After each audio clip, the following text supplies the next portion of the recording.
যে বলদেব চন্দ্র জিউ যে লক্ষণ, বলদেব চন্দ্র জিউ যে লক্ষণ সংকর্ষণ তত্ত্ব, এটা বুঝতে তিনি অসমর্থ হয়ে একদিন শাল কাঠ দিয়ে বলদেব চন্দ্র জিউকে আঘাত করলেন, আর বলদেব চন্দ্র জিউ সঙ্গে সঙ্গে দিলীপ বানরের উদ্ধার করে দিলেন। একদিন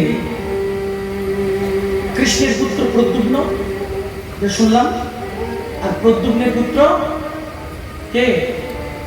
অনিরুদ্ধ। এই অনিরুদ্ধ রাত করে শোনিতপুরের রাজা যার নাম বানাসুর, এই বানাসুরের কন্যা যার নাম উষা, উষা একদিন ঘুমের মধ্যে রাত্রে এই কৃষ্ণের পৌত্র অর্থাৎ অনিরুদ্ধকে স্বপ্নে দেখেছে। মন দিয়ে শুনুন, বানাসুরের কন্যা উষা স্বপ্নের মধ্যে একদিন কৃষ্ণের পৌত্র অনিরুদ্ধকে দর্শন করেছে, আর দর্শন করে তার সঙ্গে তার গন্ধর্ব বিবাহ হয়েছে, তার প্রতি আকৃষ্ট হয়েছে, সমস্ত সুরক্ষণ তার শরীরের মধ্যে চিহ্নিত হয়েছে। আর ঘুম ভেঙেই সে স্বপ্নের পুরুষকে, সে প্রাণের পুরুষকে সামনে না দেখতে পেয়েই দিব্য কান্নায় ভেঙে পড়েছে, কষ্ট পাচ্ছে। উষার একটা প্রাণীর বান্ধবী ছিলেন, সখী ছিলেন, যার নাম চিত্রলেখা।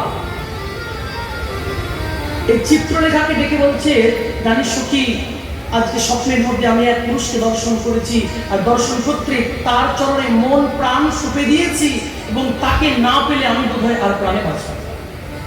তা তুই আমায় তাকে এনে দিতে পারিস? তুই তো মায়াবী বিদ্যা জানিস, তুই কি তাকে আমার কাছে এনে দিতে পারিস? আমি কেমন করে জানবো সখী তুই কাকে দেখেছিস? তুই এক কাজ কর, তুই যেমন যেমন তাকে দেখেছিস তার রূপের বর্ণনা কর, আমি শুনে শুনে চিত্র অঙ্কন করি। চিত্রলেখা খুব সুন্দর চিত্র অঙ্কন করতে পারতেন। উষা দেবী যেমন যেমন স্বপ্নে দেখেছেন তেমন তেমন বর্ণন করতে লাগলেন, আর তেমন চিত্র অঙ্কন করতে লাগলেন চিত্রলেখা। চিত্র যে অঙ্কিত শেষ হয়েছে দেখালেন, তুমি কি একে দেখেছো? বলে হ্যাঁ হ্যাঁ আমি একে দেখেছি। চিত্রলেখা বললে, ওহো, এটা ভগবান দ্বারকাধীশ গোবিন্দের পৌত্র, যার নাম অনিরুদ্ধ। সখী, আমাকে এনে দিবি? ওকে আমার কাছে এনে দিবি? যবে থেকে প্রদ্যুম্নজি মহারাজ সুতিকা মন্দির থেকে অপহৃত হয়েছে সম্ভ্রাসুর দ্বারা, ততক্ষণ একটা সুদর্শন চক্র দ্বারকার মধ্যে ঘুরপাক খাচ্ছে, দ্বারকায় আমি প্রবেশ করতে পারবো না। অনিরুদ্ধ যখন দ্বারকার বাইরে যাবে সেখান থেকে অপহরণ করে আমি তোমার কাছে এনে দেবো। একদিন অনিরুদ্ধ কর্মে অন্যত্র গিয়েছেন দ্বারকার বাইরে, আর সেখান থেকে অপহরণ করে চিত্রলেখা উষার কাছে এনে দিয়েছে। উষার অন্দরমহলে ঢুকে পড়েছে। অনিরুদ্ধ উষাকে দেখেছে, তার প্রতি আকৃষ্ট হয়েছে, তার প্রতি প্রেম নিবেদন করেছে, দুজনের মধ্যে প্রেমালাপ বার্তালাপ চলছে। এই উষার সঙ্গে অনিরুদ্ধর অন্দরমহলে যে বার্তালাপ প্রেমালাপ, এই কথাটি বাইরে থেকে শুনতে পেলেন কয়েকজন দ্বাররক্ষক, প্রহরী। আর প্রহরী গিয়ে সোজাসুজি রাজার কানে কথাটি দিয়ে দিলেন, রাজ, আপনার কন্যা উষার গর্ভ সেই অন্দরমহল থেকে পুরুষের কণ্ঠস্বর ভেসে আসছে। তাই নাকি? ঠিক শুনেছ? আপনি শুনুন, চলুন। শোনিতপুরের রাজা বানাসুর যেই চলে গেলেন, নিজের কন্যার গবাক্ষ দ্বারে কর্ণপাত করলেন, দেখলেন সত্যি সত্যি পুরুষের কণ্ঠস্বর। দ্বারক্ষে দিয়ে দরজা ভেঙে দেখলেন কৃষ্ণের পুত্র অনিরুদ্ধ বসে আছে, কন্যার সঙ্গে বার্তালাপ করছে। বন্দি বানিয়ে দিলেন, বন্দি বানিয়ে দিলেন। কিন্তু গোবিন্দ গুণাক্ষরে জানেন না, দেবর্ষি নারদ চলে গেলেন দ্বারকায়, সব জায়গায় আছে, সর্বহাটের কাঠলি কলা, সব জায়গায় দেবর্ষি নারদ। শরীরপুরের রাজা বানাসুরের বন্ধন সলায়, বন্ধন দশায় যে অনিরুদ্ধ আছেন, এই বার্তাটি গোবিন্দকে বলছেন, প্রভু আপনার সবাই কুশলে আছেন তো? বলে হ্যাঁ, সবাই ভালো আছি। বলে আপনার পৌত্র অনিরুদ্ধ কোথায়? আছে কোথাও? বলে না, শরীরপুরে জেল হাওয়া খাচ্ছে প্রভু। হ্যাঁ হ্যাঁ, বানাসুর তাকে বন্দি করেছে। শুনেই ভগবান সঙ্গে সঙ্গে সেখানে চলে গেলেন। গোবিন্দের জীবনে কখনো শান্তি। আমরা মনে করি আমরা কত ব্যস্ত, এই কষ্ট এই কষ্ট, এদিকে দৌড়তে হচ্ছে, এদিকে ছুটতে হচ্ছে। যতদিন থেকে ভাগবত শ্রবণ করতে বসেছেন, কৃষ্ণের জন্মোৎসবের পর থেকে বলুন তো কোনো সময় ভগবান দুদণ্ড স্থির হয়ে বসেছেন? দুদণ্ড গোবিন্দ স্থির হয়ে বসেছেন? এই অসুর মারণ, এই ভূভার ভরণ, এই হয়ে গেল, এই সেই হয়ে গেল। চললেন ভগবান শোনিতপুরে, আর শোনিতপুরে প্রবেশ করা মাত্রেই দরজার মধ্যে দ্বার অবরুদ্ধ করে রইলেন কে? দেবাদিদেব মহাদেব। এই দেবাদিদেব মহাদেব হচ্ছেন বানাসুরের ইষ্টদেব। প্রভু ভিতরে যাওয়া চলবে না। দেবাদিদেব মহাদেব ভগবানকে দরজার মধ্যে আটকে দিলেন, প্রভু যাওয়া যাবে না। কেন যাওয়া যাবে না? বলে ও আমার দাস, ও আমার শিষ্য, ও আমার ভক্ত, ওকে রক্ষা করার দায়িত্ব আমি নিয়েছি। মহাদেব দ্বার ছেড়ে যাও। মহাদেব বলে প্রভু দ্বার যদি ছাড়তে হয় তাহলে তোমার সঙ্গে আমাকে যুদ্ধ করতে হবে। যে মহাদেব পরম বৈষ্ণব, লীলা রচনা দেখুন, সুদেব প্রভু এমন সুন্দর মিষ্টি করে বর্ণন করছেন। রাজা পরীক্ষিত শ্রবণ করতে করতে যেন সে প্রাপ্তি হয়ে যাচ্ছেন, শ্রবণ করতে করতে যেন বিভোর হয়ে যাচ্ছেন। মহাদেব বললে আমার সঙ্গে যুদ্ধ করতে হবে। ঠিক আছে, যুদ্ধ করেই তো জীবন কাটছে, চলো। শিব ছাড়লেন রুদ্রজ্বর, এমন রুদ্রজ্বর দিলেন কৃষ্ণের অনুচররা জ্বরে থর থর থর থর করে কাঁপতে লাগলেন। ভগবান ছাড়লেন বৈষ্ণব জ্বর, যে বৈষ্ণব জ্বর থাকতে সমস্ত রুদ্রগণেরা থর থর করে কাঁপতে লাগলেন। আর গোবিন্দ ছাড়লেন জিহ্বনাস্ত্র, আর এমন জিহ্বনাস্ত্র ছাড়লেন সমস্ত রুদ্র সেনা হাই তুলতে লাগলেন। যে হাই তুলতে লাগলেন, এই ফাঁকে এই অবসরেই গোবিন্দ প্রবেশ করলেন বানাসুরের রাজ্যের মধ্যে। আর বানাসুর ছিলেন সহস্রবাহু। সহস্রবাহু মানে 1000 হাত। সব হাত কেটে দিয়ে দুটো হাত রাখলেন। সব হাত কেটে দিয়ে তার মতো চতুর্ভুজ, দুটো হাত নিচে দুটো হাত উপরে রাখলেন, চতুর্ভুজ তার মতো করে দিলেন। হাত মানুষের বড় বড় চুল দাড়ি থাকে, তাকে সম্পূর্ণ মুন্ডন করে দেওয়া হয়, চিনতে পারবেন? পারবেন না। বানাসুরের প্রথমে ভগবান বলেছে আমার পৌত্রকে আমাকে মুক্তি প্রদান করো, বলে মুক্তি প্রদান করে যুদ্ধ করতে হবে। ভগবান বানাসুরের সহস্রবাহু 4টি হাত রেখে কর্তন করে দিয়েছে। যেই কর্তন করেছে দেবাদিদেব মহাদেব ওদিকে জিহ্বনাস্ত্র হাই তুলতে তুলতে সমাধি মগ্ন হয়েছিলেন, তার ধ্যান ভেঙে গিয়েছে। যেই ধ্যান ভেঙেছে সহস্রবাহু ছুটে পড়েছে মহেশ্বরের চরণে। হে দেবাদিদেব, আপনি থাকতে আমার কে তুমি? আমি বানাসুর চিনতে পারছো না? তুমি বলে কেমন করে চিনবো? তুমি সহস্রবাহু ছিলে, তুমি চতুর্ভুজ হয়ে গেলে কেমন করে? বলে দ্বারকাধীশ কৃষ্ণ আমার সমস্ত বাহু কেটে দিয়েছে। বানাসুর কে? বানাসুর হচ্ছেন প্রহ্লাদের বংশজাত। প্রহ্লাদের বংশজাত। প্রহ্লাদকে কথা দিয়েছেন যে তোমার বংশে আমি কাউকে হত্যা করবো না। বানাসুরকে গোবিন্দ হত্যা করেননি, শাস্তি প্রদান করেছেন। ভগবানকে প্রতিহত করার শাস্তি দিয়েছেন। দেবাদিদেব মহাদেবকে ভগবান বলছে, মহাদেব তোমার শিষ্য আমার সঙ্গে যুদ্ধে রত হলো, তোমার শিষ্যের সামনে আমি এলাম, কোথায় তুমি তোমার শিষ্যের মাথাটা নিয়ে আমার চরণে মধ্যে দেবে তা না, তুমি যুদ্ধের মধ্যে প্ররোচিত করে দিচ্ছ। মহাদেব অত্যন্ত লজ্জিত হলেন এবং শিষ্যকে প্রণাম করতে বললেন। বানাসুর নিজের তর্কচূর্ণ হয়ে ভগবত চরণে বসে প্রপন্ন হয়ে গেলেন। জানি একা আমি খুঁজি গো তোমার, হাতে ধরে পারি করে যাব নিয় গো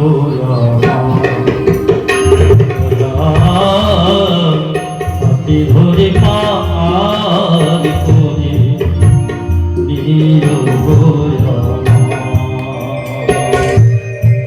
আধারি জানি একা জানি খুঁজি গো তোমার, হাতে ধরে পারি নিয়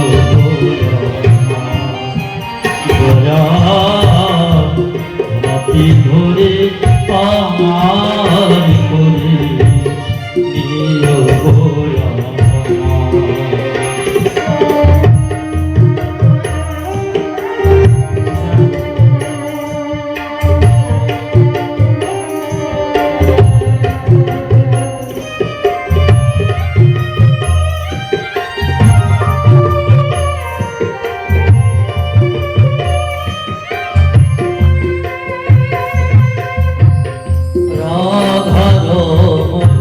মদনী মোহন ও গিরিধারী অহরহ বংশী ধ্বনি শুনি গো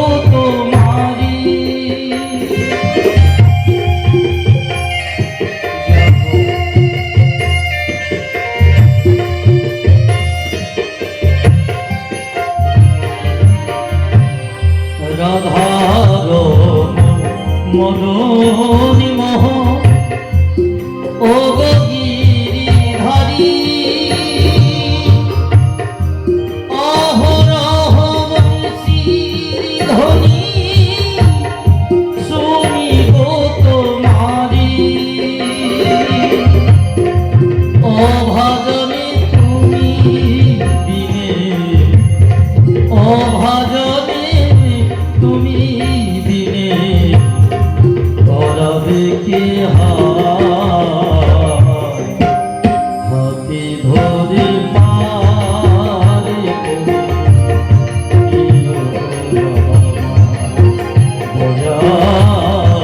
হাতে ধরে পারে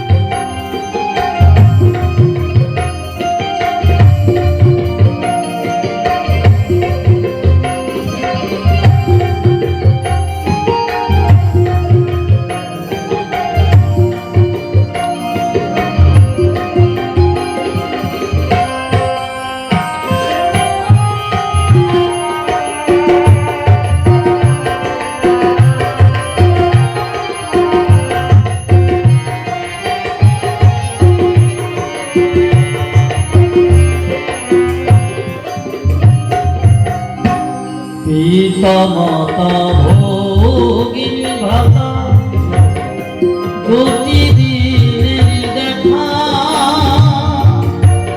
শেষের দিন স্বজন বিনে যেতে হবে একলা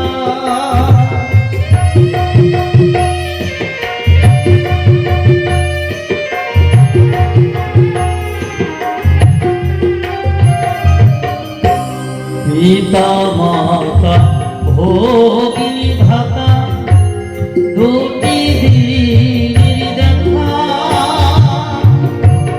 শেষের দিন স্বজন বিনে যেতে হবে একা ও চরণে ভক্ত জনে ও চরণে ভক্ত জনে যেন হাতে ধরে পারি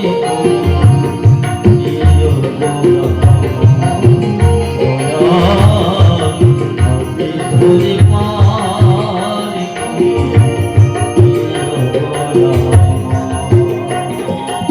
আধার জানি একা আমি বুঝিব তোমার ধরে পারি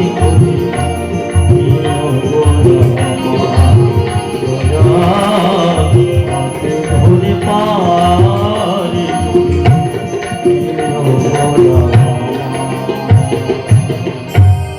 बोलिए द्वारकाधीश भगवान की जय। पार्वती भगवान की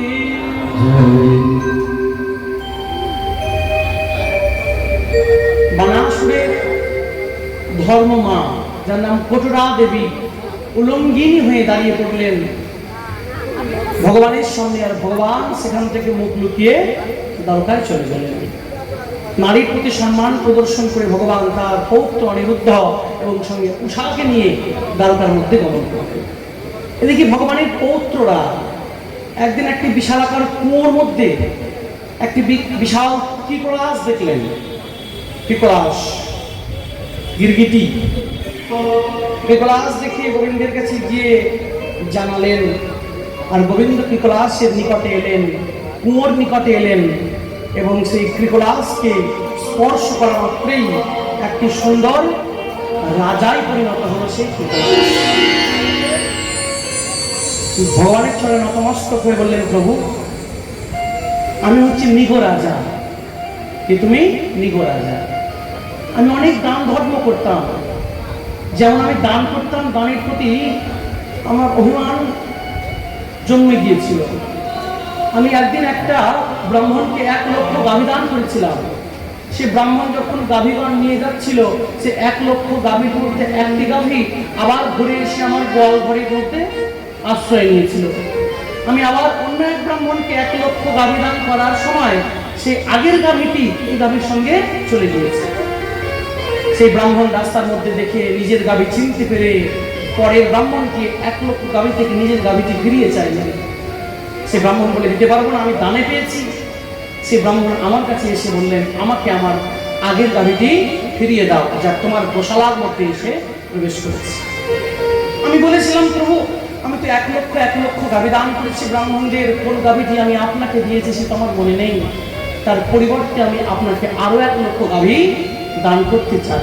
বলে, না, আমার ওই গাভীটি লাগবে।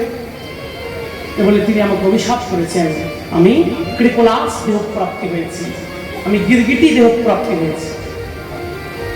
আপনার কৃপায়, আপনার সহস্র স্পর্শে, আপনার করকমল স্পর্শ হওয়া মাত্রেই আমি আমার কৃপলাস দেহ থেকে উদ্ধার প্রাপ্তি করে নিগরাজায় রূপান্তরিত হলাম। এই বলে নিগরাজা ভগবত বন্দন করতে করতে চলে গেলেন। ভগবানের এক পুত্রের নাম শাম্ব। সে শাম্ব ভালোবাসতেন দুর্যোধনের কন্যা, যার নাম লক্ষণা। কাকে ভালোবাসতেন? লক্ষণা, দুর্যোধনের কন্যা। বলদেব চন্দ্র জিউ কথাটি যখন জানতে পারলেন, বলদেব চন্দ্র জিউ দুর্যোধনের কাছে গেলেন, কারণ দুর্যোধন তো বলদেব চন্দ্র জিউর শিষ্য, গদা শিক্ষা গ্রহণ করেছে তার কাছে। বলদেব চন্দ্র জিউকে নিজের ভ্রাতা কৃষ্ণ তার পুত্র ভ্রাতুষ্পুত্রের জন্য লক্ষ্মণার পানি গ্রহণের আহ্বান জানালেন। দুর্যোধন বলদেব চন্দ্র জিউকে ভৎসনা করে বললেন, তোমাদের গৃহে কন্যা দেওয়া যাবে? তোমরা জীবনে কোনোদিন রাজা হতে পারবে না। যদুবংশীদের সঙ্গে সম্বন্ধ থাকতে পারে, কিন্তু যদুবংশীর ঘরে কখনো কন্যা দেওয়া যাবে না। তোমরা কোনোদিন রাজা হতে পারবে? বলদেব চন্দ্র জিউ দুর্যোধনের উপর রেগে গিয়ে বললেন, তোমার বিদ্যা কতটুকু, তোমার গরিমা কতটুকু? সামান্য একটা প্রদেশের রাজা হয়ে নিজেকে কেউ কেটা ভাবছো, যার ঘরে নিজের কন্যা দেওয়ার কথা বলতে এসেছে তুমি কি জানো? নিখিল বিশ্ব ব্রহ্মাণ্ডের নায়ক। এই বলে যেই বলদেব চন্দ্র জিউ নিজের হাল নিয়ে হস্তিনাপুরকে বাঁকা করতে যাবেন, চরণে পড়ে গেলেন, প্রভু আমার ভুল হয়েছে, মার্জনা করুন। বলদেব চন্দ্র জিউ লক্ষ্মণার সঙ্গে শাম্বের বিয়ে ঠিক করছেন, আর সেই বিয়ের দিন মহা সমারোহে বিয়ে হচ্ছে। এদিকে ভগবান সুধর্ম সভায় বসে আছেন, আর ভগবান সুধর্ম সভায় যে বসে আছেন, 2 দূত এসে হাজির হলেন। 2 সংবাদ বাহক দূত এসে হাজির হলেন। আর এক দূত এসেছে ইন্দ্রপ্রস্থ থেকে, আর এক দূত এসেছে গিরিব্রজ দুর্গ। 2 দূত এসে হাজির হলেন। যে দূত ইন্দ্রপ্রস্থ থেকে এসেছেন সেই দূত বলেছেন যুধিষ্ঠির মহারাজের ধর্মরাজ্য স্থাপিত হবে। আর যেই দূত ইন্দ্রগিরি ব্রজ দুর্গ থেকে এসেছে সেই দূত বললেন, প্রভু জরাসন্ধ আমাদের মতো অনেক অনেক রাজাকে বন্দী করে রেখেছে, কেন? কাল ভৈরব যজ্ঞে বলি দেবে বলে। আমার খুব ভয়ে ভয়ে আছে, আপনি আমাদের উদ্ধার করুন। ভগবান কাকে রক্ষা করবেন? কোন দিকে আগে যাবেন? হস্তিনাপুর যাবেন, ইন্দ্রপ্রস্থে যাবেন, না ইন্দ্রব্রজ দুর্গে যাবেন? চিন্তায় করলেন, উদ্ধবকে ডাকলেন। উদ্ধবকে? বৃষ্টিনাম প্রবর মন্ত্রী, বৃষ্টিপুরের মন্ত্রী তো, কৃষ্ণকে সংবাদ প্রদাতা তো, কৃষ্ণের বন্ধু তো। তাই উদ্ধবকে ডেকে বললেন, বল উদ্ধব কোন দিকে আগে যাব? পিসির ছেলের ধর্মরাজ্য স্থাপনে যাব, না রাজাদেরকে উদ্ধার করতে আগে যাব? উদ্ধব কেমন বিচার বুদ্ধি সম্পূর্ণ, তিনি গোবিন্দকে যুক্তি দিচ্ছেন, প্রভু আপনি আগে ইন্দ্রগিরিব্রজ দুর্গে যান, সেখানে রাজাদের মুক্ত করুন, তারপরে রাজাদের নিয়ে আপনি ইন্দ্রপ্রস্থে যান। কেন? কারণ আপনার পিসির ছেলে যুধিষ্ঠির মহারাজ যখন ধর্মরাজ্য প্রতিষ্ঠিত হবে, এমনি এমনি রাজা হবে না, কয়েকজন রাজার স্বাক্ষর লাগবে, সাইন লাগবে। এবার আপনি আপনার পিসির ছেলেকে রাজত্ব স্থাপন করার জন্য কত কত রাজত্ব ঘুরবেন সই নেওয়ার জন্য। তা আপনি যদি রাজাদের উদ্ধার করেন, আপনার প্রতি তাদের একটা কৃতজ্ঞতা বোধ থাকবে, আর সেই কৃতজ্ঞতা বোধের জন্য প্রত্যেকে আপনার পিসির ছেলে ধর্মরাজ্য স্থাপনের জন্য সই করে দেবে। তাই ভগবান উদ্ধবের কথা শ্রবণ করে আগে ইন্দ্রপ্রযোগী দুর্গে গেলেন, রাজাদের উদ্ধার করলেন, আর রাজাদের নিয়ে তিনি ইন্দ্রপ্রস্থে এলেন। আর ইন্দ্রপ্রস্থে এসে যুধিষ্ঠির মহারাজকে রাজা করলেন, সমস্ত রাজাদের অনুমোদন পেলেন, যাদের তিনি উদ্ধার করেছেন। যেদিন যুধিষ্ঠির মহারাজ রাজ্যাভিষেক হবেন, যোগ্যপাত্র যুধিষ্ঠির ভগবানকে সমর্পণ করছেন, সমস্ত দ্রব্যাদি ভগবানকে সমর্পণ করছেন। এদিকে শিশুপাল ভগবানের আরেক পিসির ছিল। শিশুপাল ভগবানের উপর ক্রোধ ভরে ভগবানকে অকথ্য ভাষায় গালিগালাজ করতে শুরু করেছে। প্রথমে তার একটা রাগ আছে, তার বিয়ে রুক্মিণীকে নিয়ে পালিয়েছে। তারপরে আবার যজ্ঞস্থলীতে এসে ভগবানকে আগে বরণ করা হচ্ছে, অকথ্য ভাষায় গালিগালাজ করতে লাগলেন। গোবিন্দ মৌন হয়ে শুধু গুনতে লাগলেন, 91, 92, 94, 98 গুনতে লাগলেন।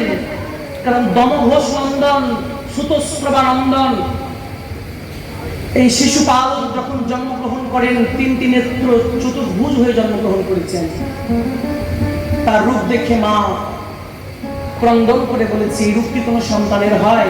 হঠাৎ করে নববাণী হয়েছে, মা তুমি তোমার সন্তানকে প্রত্যেকের কোলে দাও, যার কোলে দেওয়া মাত্র তোমার ছেলের একটি অতিরিক্ত নেত্র আর 2টি অতিরিক্ত হাত খসে পড়বে, তার হাতেই তোমার ছেলের মৃত্যু হবে।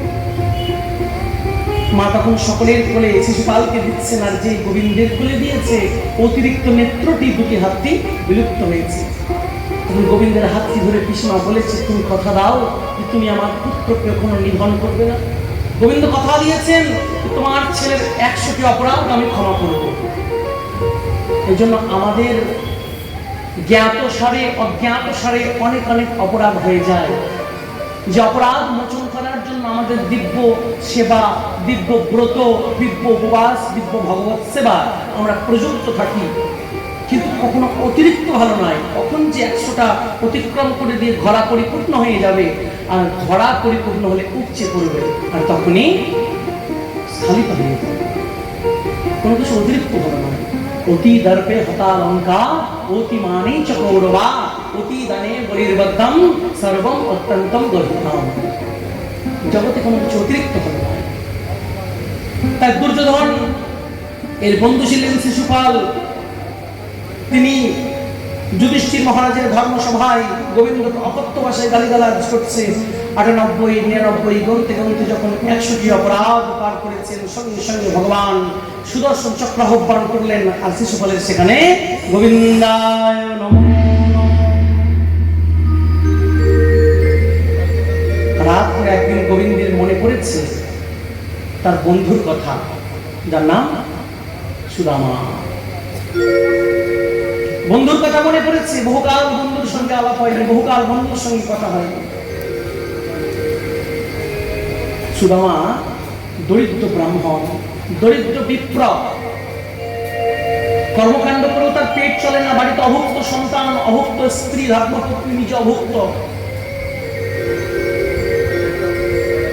খাদ্য জোটে না। ব্রাহ্মণকে কোনো কর্মপ্রণালী না পেলে ভগবান ভিক্ষাবৃত্তির অধিকার দিয়েছেন, ব্রাহ্মণ কিছু না পেলে ভিক্ষাবৃত্তি করতে পারে। ভিক্ষাবৃত্তি করেও সুদামার খুন নিবৃত্তি হচ্ছে না, ভিক্ষা পাচ্ছে না। বাড়ির অভুক্ত সন্তান, স্ত্রী সুশীলা বললেন, স্বামী আমরা অভুক্ত আছি, ক্ষতি নেই, কিন্তু সন্তানদের মুখের দিকে তাকিয়ে সন্তানদের এই ক্ষুধা জর্জরিত মুখগুলি আমরা দর্শন করতে পারছি না। কেউ গ্রামের জিজ্ঞেস করছে, কি গো আজকে তোমার বাড়িতে রন্ধন হয়নি, তোমার গৃহ থেকে ধোঁয়া বেরোলো না? বলছে আজকে তো একাদশী। ও আছে। পরের দিন আবার সেই প্রতিবেশিনী জিজ্ঞেস করছে, কি গো সুশীলা আজকে তো তোমার বাড়ি থেকে রন্ধনের ধোঁয়া বেরোতে দেখলাম না? বলে আজও তো একাদশী। কদিন একাদশী হয় মাসের মধ্যে? তোমাদের প্রতি ভগবান কম কৃপা করেছে, তো তোমাদের মাসে 2টি একাদশী হয়। আমার প্রতি ভগবান বেশি কৃপা করেছে, তো তাই আমার সপ্তাহে 7 দিন একাদশী। স্বামীর চরণে একান্ত একনিষ্ঠ পতিব্রতা সুশীলা, কোনোদিন স্বামীর প্রতি তার কোনো অভিযোগ নেই। বর্তমান চরিত্রের মধ্যে শুধুমাত্র একটু বিস্তরে বর্ণন করা আছে সুশীলা যেই বস্ত্র পরে বাবার বাড়ি থেকে এসেছেন সেই বস্ত্রই পরিষ্কার করতে দেওয়ার সময় নিজে ভিজে স্নান যখন করতেন কাপড় শুকোতে দিয়ে অন্য কাপড় গ্রহণ করার তার সামর্থ্য ছিল না, সেই শরীরেই তিনি দাঁড়াতেন, সেই শরীরে সিক্ত বসন শুকিয়ে যেত। এই দিব্যতার মধ্যে দারিদ্রতা। একদিন ভগবান সুদামা বিপ্রের এই দুঃখ দুর্দশা সহ্য করতে না পেরে তার বাড়িতে ভিখারি হয়ে এলেন। তার বাড়িতে ভিখারি হয়ে এলেন। মা ভিক্ষাং দেহি, ভিক্ষা দাও মা। সুশীলা মনে মনে চিন্তা করছে নিজের সন্তানদের মুখে তুলে দেওয়ার অন্যটুকু নেই, এই ভিখারি এসেছে তাকে কি দেবে। কিন্তু ভিখারিকে খালি হাতে ফেরালেও চলবে না, কারণ ভিক্ষুক যদি গৃহ প্রাঙ্গণ থেকে খালি হাতে ফিরে যায় তবে গৃহকর্তার পুণ্য নিয়ে যায়, গৃহকর্তার পুণ্য নিয়ে যায়। তাই খালি হাতে ফেরালে চলবে না। পতিব্রতা রমণী নিজের স্বামী চরণ চিন্তা করে ভগবানকে স্মরণ করছে, বলছে প্রভু কি করব, ভগবানই তো ভিখারি হয়ে দাঁড়িয়ে আছে, প্রভু আমি কি করব। ভিখারিকে ফেরাতে পারছি না, স্বামীর পুণ্য নিয়ে যাবে, আর ভিখারিকে কিছু দেব সেই সামর্থ্যটুকু নেই, সামর্থ্যটুকু নেই। রাত করে সুশীলা পতিব্রতা রমণী সেই ব্রাহ্মণকে বললেন, বাবা আমি তোমাকে ভিক্ষা দিতে পারছি না। কেন মা, কেন ভিক্ষা দিতে পারছো না? বলে আমার অশৌচ আছে। অশৌচ আছে? কি অশৌচ? অশৌচ তো দুই প্রকার, জননাশৌচ, মরণাশৌচ। জন্মগ্রহণ করলে অশৌচ হয়, মৃত্যুবরণ করলে অশৌচ হয়, আনন্দাশৌচ হয়। তোমার কি অশৌচ মা? বলে আমার জননাশৌচ, আমার বাড়িতে সন্তান হয়েছে আমার। বলে মা তোমাকে দেখে তো প্রসূতি মনে হচ্ছে না, তোমাকে দেখে তো প্রসূতি মনে হচ্ছে না যে তুমি সন্তান প্রসব করেছো। সন্তান প্রসব করলে প্রসবিনী মায়ের মুখ দেখলে তো বোঝা যায়, তোমাকে দেখে তো মনে হচ্ছে না। সুশীলা ভিক্ষুককে বলছে, বাবা জানো আমার বাড়িতে দরিদ্র নামে এক সন্তান জন্মগ্রহণ করেছে, আমার বাড়িতে এক সন্তান জন্মগ্রহণ করেছে যার নাম দরিদ্র। তাই আমি জননাশৌচে আছি, আমি অশৌচ, আমি অশুচি, আমি কেমন করে তোমার ভিক্ষা দেব। সেই ভিক্ষুক ভক্তের কাছে পরীক্ষা করতে এসে, ভগবান ভক্তের কাছে পরীক্ষা করতে এসে হেরে গেলেন। তিনি বলে দিয়ে গেলেন, মা তোমার স্বামীর একটি বন্ধু আছে, তোমার স্বামীকে বন্ধুর কাছে পাঠিও, যদি না যেতে চাই আমার কথা স্মরণ করো। পরের দিন স্বামী এসেছে, স্বামীর চরণে প্রণাম করে সুশীলা বলছে, হে না আমাদের নিবৃত্তি হচ্ছে না, তাতে আমার কোনো অভিযোগ নেই, কিন্তু সন্তানদের দিকে তাকিয়ে আমি যে আর ক্রন্দন ধরে রাখতে পারছি না, কতদিন আর সন্তানের এই ক্ষুধা জ্বালা চিত্ত মুখ পরিদর্শন করবো। সন্তানগুলো ক্ষুধার জ্বালায় কাঁদছে, আর সুশীলা এবং সুদামা সন্তানদের বলছে, শোন আমার বন্ধুর গল্প শুনবি, শোন আমার বন্ধু কেমন জানিস, এইটুকু বয়সে মাত্র 6 দিন বয়সে পুতুল আবাদ করেছে, এইটুকু বয়সে গিরিগোবর্ধন ধারণ করেছে, এইটুকু বয়সে দাবানল দাবাগ্নি পান করেছে। আমার বন্ধুর গল্প শুনবি? অভুক্ত সন্তানদের গল্প শুনিয়ে শুনিয়ে ঘুম পাড়িয়ে দিতেন।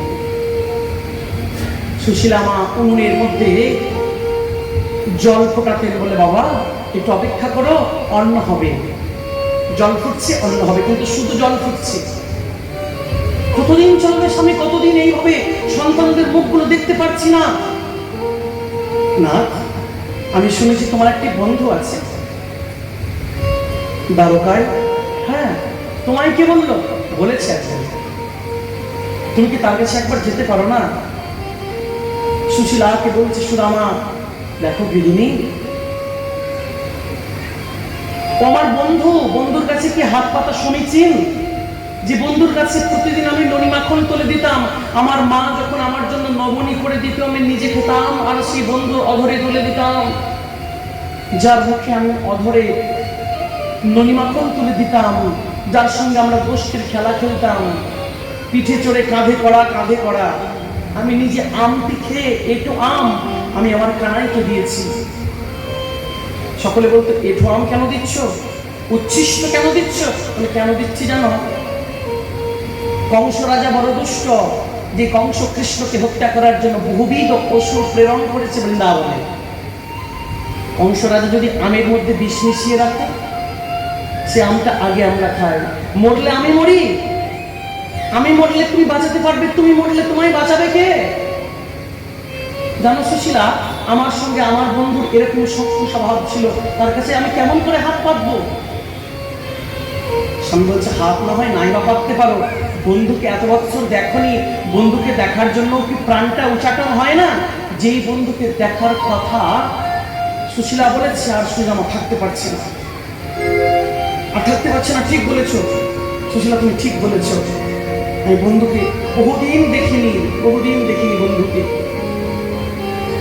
যবে থেকে গোবিন্দ আমাকে পরিত্যাগ করে দিয়ে চলে গিয়েছিল, তবে থেকে আমার গোবিন্দ বিরহ, আমার পিতা আমার বিরহ সহ্য করতে না পেরে যে বিদ্যালয়ে সুদামা বিদ্যা গ্রহণ করতে গিয়েছিলেন কৃষ্ণ সন্দীপনী মণিগৃহে, সেই বিদ্যালয়ে আমার বাবা আমাকে পাঠিয়েছিলেন কৃষ্ণের সঙ্গ করার জন্য।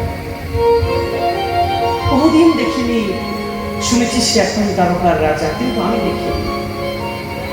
তুমি যখন বললে তার কথা, আমাকে তাকে দেখার জন্য চিত্তটা বড় উদগ্রীব হচ্ছে, কিন্তু আমি যাব তার কাছে কি খালি হাতে যাওয়ার সমীচীন? সুশীলা, তুমি আমায় কিছু দিতে পারো? তুমি আমায় কিছু দিতে পারো যে তন্ডল নিয়ে, যে সামগ্রী আমি বন্ধুর চরণ প্রান্তে পদ প্রান্তে পৌঁছে যায়? সুশীলা বলতে, স্বামী যদি আমার কাছে কিছু থাকতো, তবে কি তোমার সন্তানরা অভুক্ত থাকতো? দেখোই না যদি কিছু পাও। সুশীলা বলছে ঠিক আছে, আমি নগরে যাচ্ছি, আমি দেখছি যদি কিছু পাই।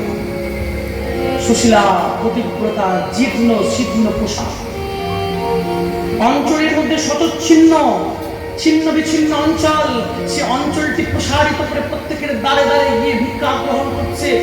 তোমরা ভিক্ষা গাও নগরবাসী, ভিক্ষা দাও আমার, তোমরা ভিক্ষা দাও নগরবাসী, ভিক্ষা দাও আমার। কে বলছে এটা তো ভিখারি এসেছে, দরজা বন্ধ করে দাও।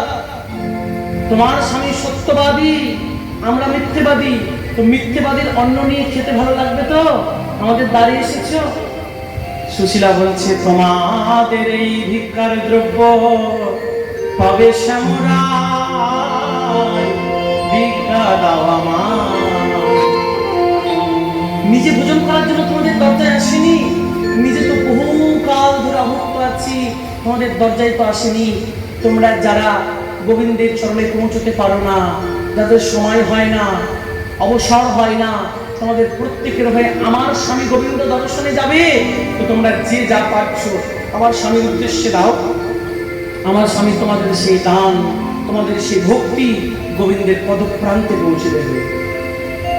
পূর্ব পাড়া, পশ্চিম পাড়া, উত্তর পাড়া, দক্ষিণ পাড়া, চারিটি পাড়া বিভাজন করে চার মিষ্টি চিপিটক, ভাগবত বললেন চিপিটক, চিড়ে, তন্ডল, বিভিন্নভাবে ব্যাখ্যা করা হয়েছে, কিন্তু অন্য জাতীয় চিপিটক পেয়েছেন।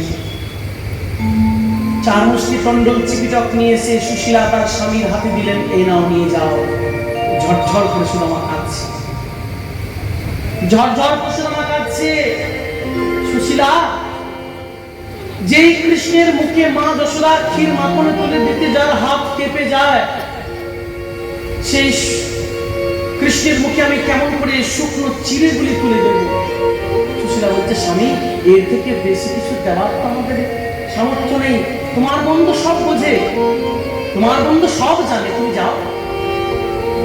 সুদামা বন্ধু দর্শন অভিলাষে, গোবিন্দ দর্শন অভিলাষে পথের মধ্যে পা বাড়ালেন। শতেক কষ্ট, শতেক দুঃখ, ঝড় ঝঞ্ঝা, বাড়ি বরিশান, রৌদ্র কিরণ সহ্য করে একটি মাত্র চিত্তের মধ্যে অবিচল সংকল্প গোবিন্দ দর্শন। গোবিন্দ পদপ্রান্তে যাওয়ার জন্য জীবনে অনেক প্রতিবন্ধকতা আসে। রাস্তাটি তো ফুলের তৈরি নয় বাবা, রাস্তাটি কণ্টকাকীর্ণ, কাঁটা বিছানো পথ, যে পথ যে সহ্য করে অতিক্রম করতে পারে সে গোবিন্দের নিকটে পৌঁছতে পারে। শত কষ্ট দিলেও শুধু আমার প্রাণে শুধু একটি কথা, যা দেবে হে দয়াময়, হে বন্ধু, তুমি তোমার কাছে আমাকে নিকটে নিয়ে চলো। এ বলে শুধু আমার গোবিন্দের উদ্দেশ্যে বর্ণন করছেন একটি কথা। तेरी आँखियाँ है जादू भरी,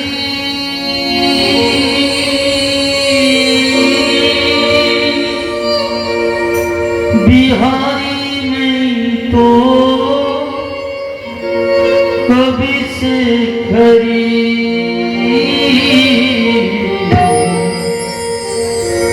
तेरी आँखियाँ है जादू भरी,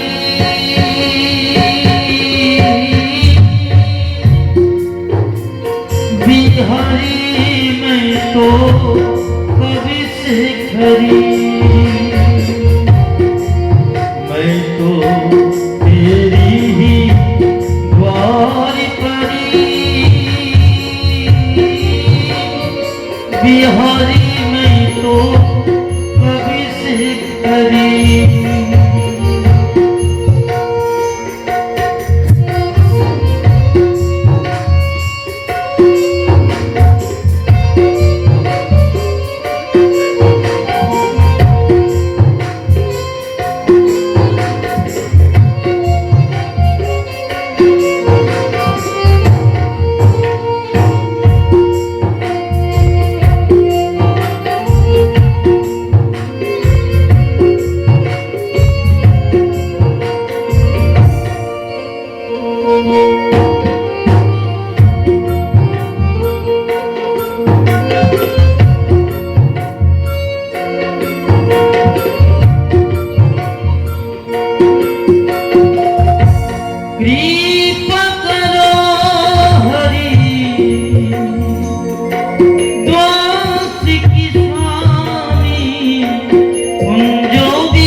रुके ना अभी कभी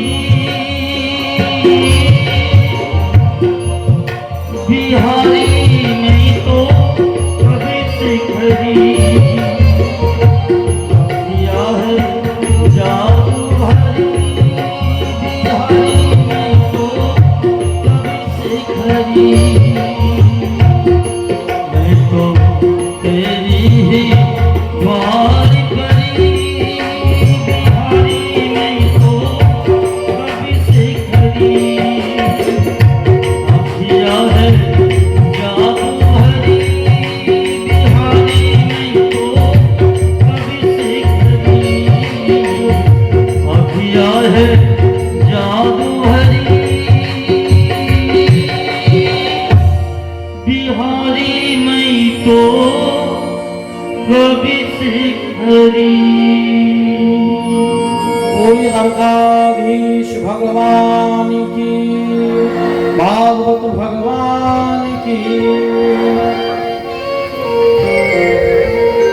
কৃষ্ণ বিরহে বন্ধুর সঙ্গে সখ্যের কথা স্মরণ করতে করতে রাস্তার মধ্যে সুদামাজি মহারাজ চলছেন।